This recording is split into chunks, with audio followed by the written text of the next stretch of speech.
Hi everybody, hope you guys are having a wonderful day. So this video is just the removal of the Wawa. So after casting the first level, we waited for about 3 weeks to start the second level, which will be like the block laying and so on. That's like one of the laws of building. And after the 3 weeks, we started building. During the 3 weeks, we were beating the blocks for the second level. So after the 3 weeks, we took the first level of block upstairs, and then we started doing the block laying. So after we did most of the block laying to about window level, we went ahead and removed some of the Wawa. This is what you're seeing in this video. We removed some of the Wawa to use it on the second level because we could not remove it earlier on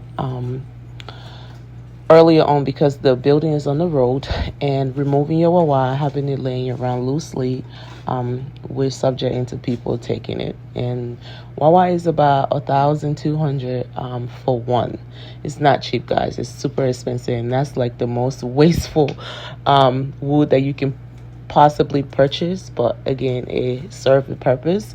So removing the Wawa was like a whole different ball game. We had to get a whole different crew, guys, to remove the Wawa without it being broken. So you can't just get anybody to remove the Wawa. We have to get somebody who is more of an expert in removing Wawa. So he came in with his crew and they removed the first door. After removing the first store, I was like, okay, I think that's enough Wawa for us to use upstairs for the casting of the pillows and also the beam and so on. So after he removed the first store, we took it upstairs, and I told my father to tell him we can stop there, which we did. But just a little heads up, you see the black plastic bag hanging in the video currently.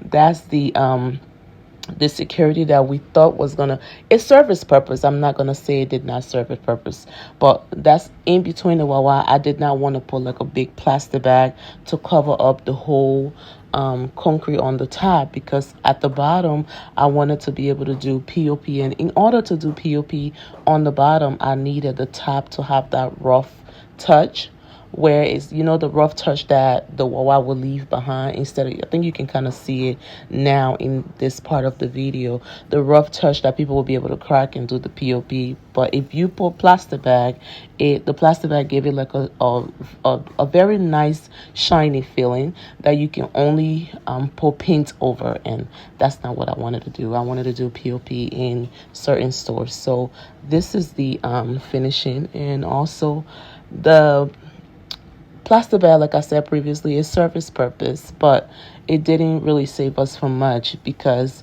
we still had concrete falling down at the bottom part of the building. I think I showed that in a previous video.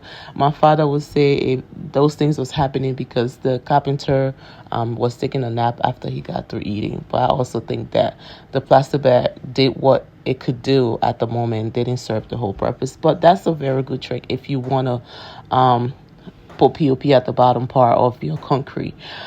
I think that's about all of it, guys. Again, another lesson that I learned: when the Wawa was dry and the concrete was dry, the Wawa slowly removed from the side of the building, like it was just like cracking up in like a slow motion, kind of like when you bake a cake, guys, and the cake is done, it like folds slowly into itself and then remove away from the pan. Yeah, that's kind of how that was looking like. So you can kind of tell that your concrete is totally dry. Again, you guys have a wonderful day, and I hope you enjoyed the video. Stay blessed, everybody.